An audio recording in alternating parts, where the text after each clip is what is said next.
Bonjour, alors je me présente, je m'appelle Anis Bayrou, je fais du crochet depuis déjà plusieurs années, mais suite à beaucoup de demandes sur Facebook et sur Instagram, je me suis lancée à faire des vidéos.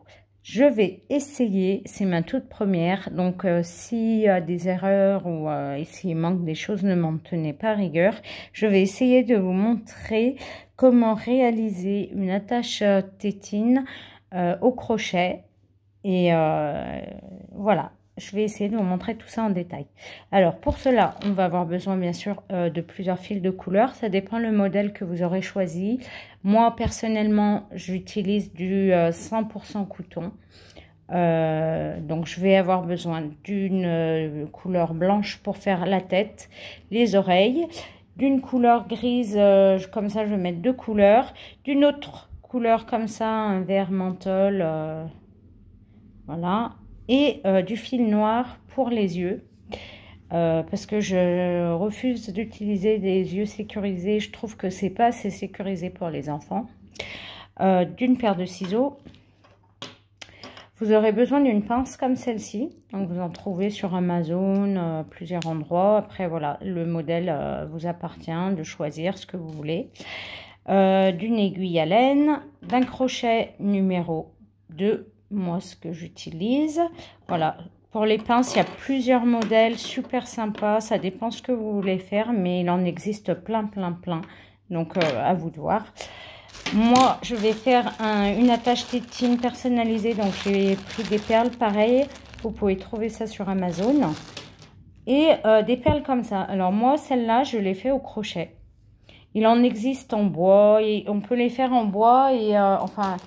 couleur bois, et vous recouvrez avec du crochet si vous voulez. Voilà, ça se présente comme cela. Ça existe aussi. Donc, il y en a, on peut les utiliser comme ça, simple, ou bien les recouvrir de crochet, les enrober comme ça avec du crochet. Moi, là, personnellement, ce que j'ai fait, c'est, voilà, dedans, c'est de la ouate. C'est moi qui les crochette. Et d'ailleurs, je vais vous montrer dans cette vidéo comment faire ces petites perles, comment réaliser ces petites perles pour les attaches tétines. Voilà, je crois que j'ai fait le tour. S'il vous plaît, ne m'en tenez pas rigueur, c'est ma première. Je pense qu'il y aura beaucoup d'oublis, beaucoup d'erreurs, beaucoup de petits problèmes. Mais bon, voilà, il faut un début à tout, donc je me lance. Voilà, j'ai un petit pansement parce que je me suis coupée et puis ça fait un petit peu mal quand le fil passe dessus pour des raisons d'hygiène. Voilà, c'est rien de grave. Alors, voilà. Moi, je vais faire une perle avec ce fil-là, cette couleur, car j'en ai besoin. Donc, voilà.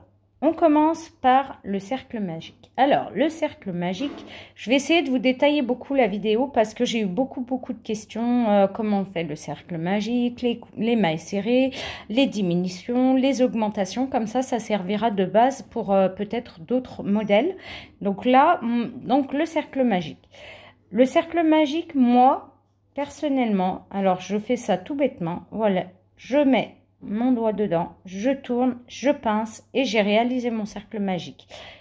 On passe le crochet, hop, je fais une petite maille et voilà, là j'ai réalisé mon cercle magique. Voilà, si vous voulez, je recommence, je mets mon doigt, je tourne, je pince, je passe mon crochet, je fais une maille serrée et là on la compte jamais cette maille serrée, c'est juste pour faire mon cercle magique. Donc quand vous voyez un modèle où ils vous disent cercle magique, voilà, vous savez ce que vous devez faire. Je recommence une dernière fois, je mets mon doigt à l'intérieur, je tourne, je pince et voilà. Je mets mon crochet à l'intérieur, je viens prendre le fil et là, je fais une maille serrée et mon cercle magique est fait. Voilà, donc celle-là, on la compte jamais. Donc, on continue. Donc, on fait 6 mailles serrées. Donc, maille serrée, 1, maille serrée, 2, maille serrée, 3, maille serrée, 4, maille serrée, 5, maille serrée, 6. Voilà. J'accélérerai après la vidéo, mais là, c'est vraiment histoire de montrer aux débutantes ou débutants. Comme ça leur apprend comment faire, voilà, maille serrée, cercle magique. Le cercle magique, on va le serrer, hop, voilà. On peut couper ensuite, par la suite, ce qui dépasse, on pourra le couper. Voilà. Ensuite, qu'est-ce qu'on va faire? On va passer, là, vous voyez, là, les deux. Hop. On va fermer notre premier rang. Alors, comment on ferme? Voilà, on passe, hop, on ne fait pas de jeté et on sort tout d'un coup. Voilà, là, j'ai fait mon premier rang avec 6 mailles serrées et j'ai fermé. Donc, qu'est-ce que je vais faire? Je vais vous montrer moi personnellement comment je fais pour... j'utilise pas de marqueur, je trouve que ça sert à rien. Je prends un petit bout de fil, voilà, et je passe ici mon crochet. Je ressors le fil, là. Hop.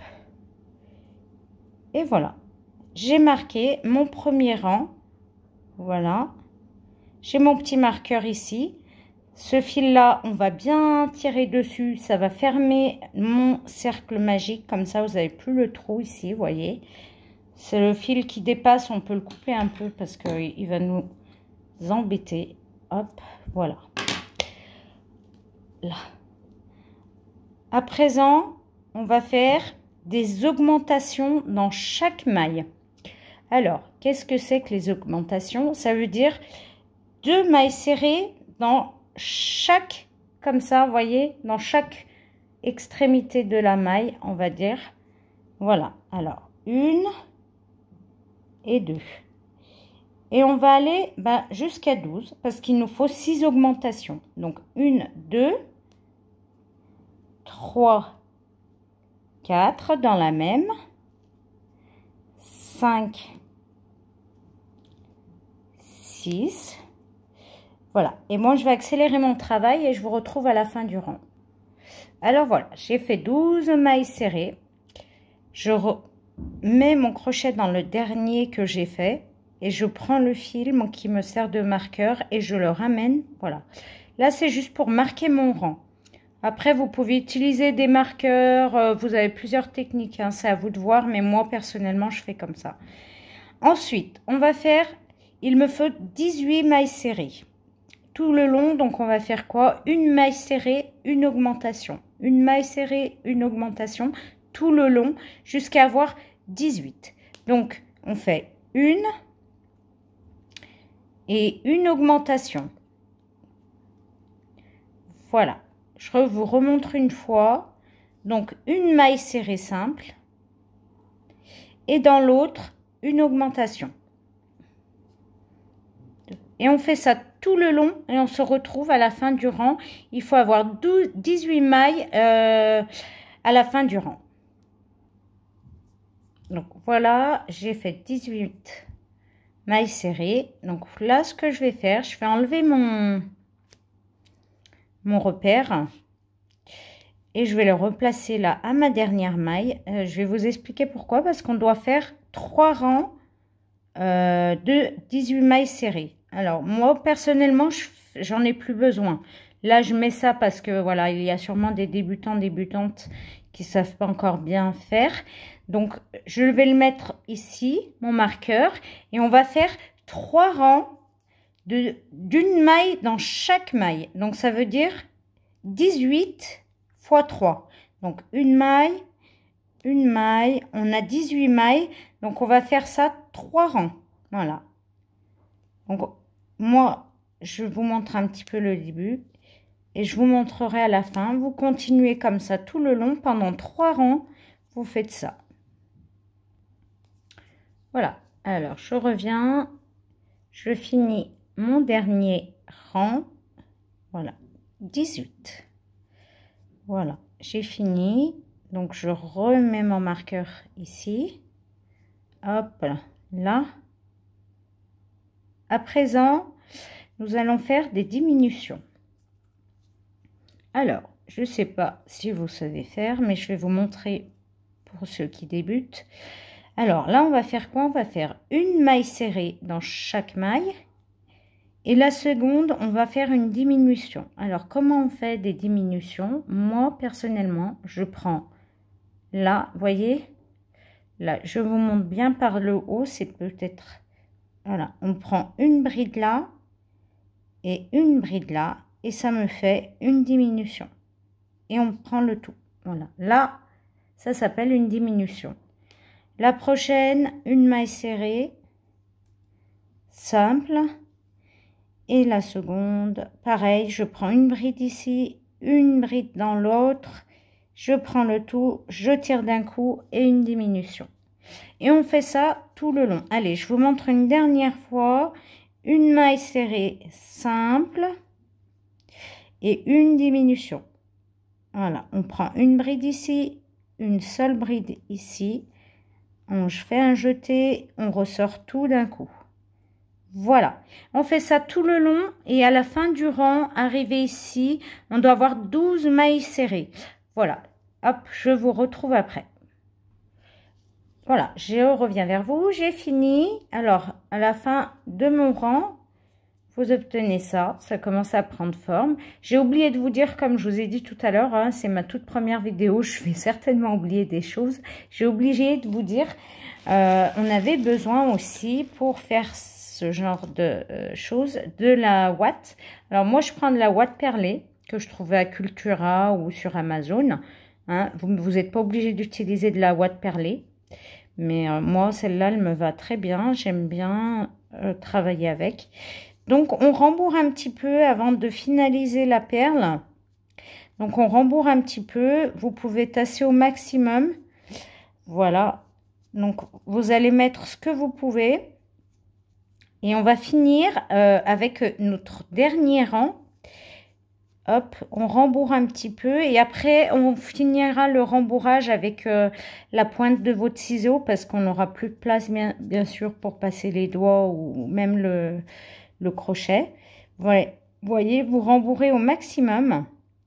Et là, on doit finir avec 6 diminutions. Ça veut dire que 6 fois, on va diminuer. Donc, comme je vous ai montré tout à l'heure, je vous remontre les diminutions. Donc, je prends une bride ici, une bride ici. Hop, je fais un jeté et je retire tout. Donc, une. Et on va faire 6 comme ça. Une deuxième diminution. On fait un jeté et on prend tout. Voilà, donc vous finissez tout le long jusqu'à mon marqueur.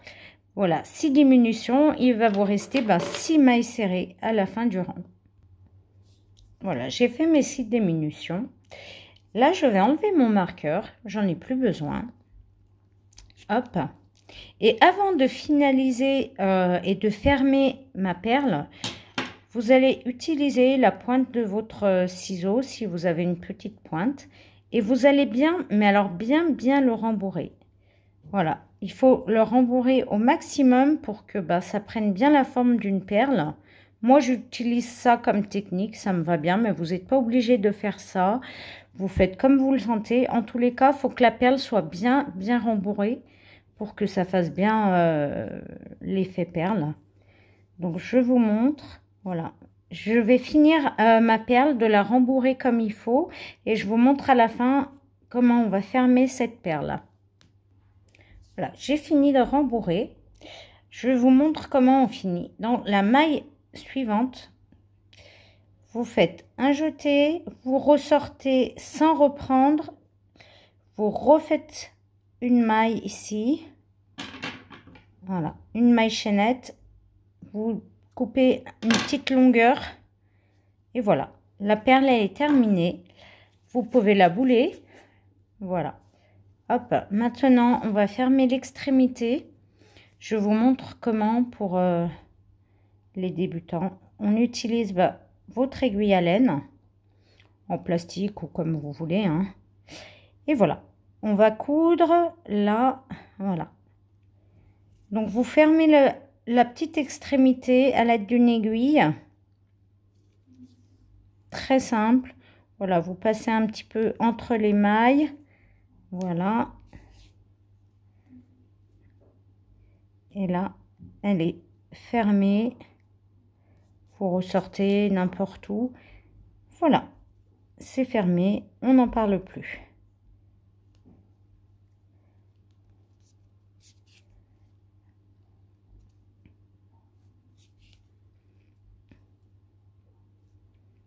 Vous sortez un petit peu où vous le sentez. Un petit nœud pour bien finaliser votre... Voilà, je fais 2 petits nœuds à l'extrémité, vous voyez, tac, on coupe la longueur, je reprends tout, et ce qui dépasse à l'aide du crochet, vous le rentrez, et voilà, et votre perle est terminée. Voilà, super, non? Là, donc pour cette attache tétine, on en a besoin de 4. Après, voilà, les modèles, moi, je vous ai montré comment faire les boules, les petites perles. Vous n'êtes pas obligé d'utiliser. Moi, personnellement, je vous montrerai. J'utilise simplement ces 2 couleurs et je vais mettre à côté 2 perles comme ça. Voilà. Et ça fait un petit mélange sympa. Voilà. Maintenant, on va passer à la tête de l'attache tétine. On va faire une petite tête de lapin. Donc, dans ma prochaine vidéo, je vous montre comment réaliser les oreilles et la tête du lapin.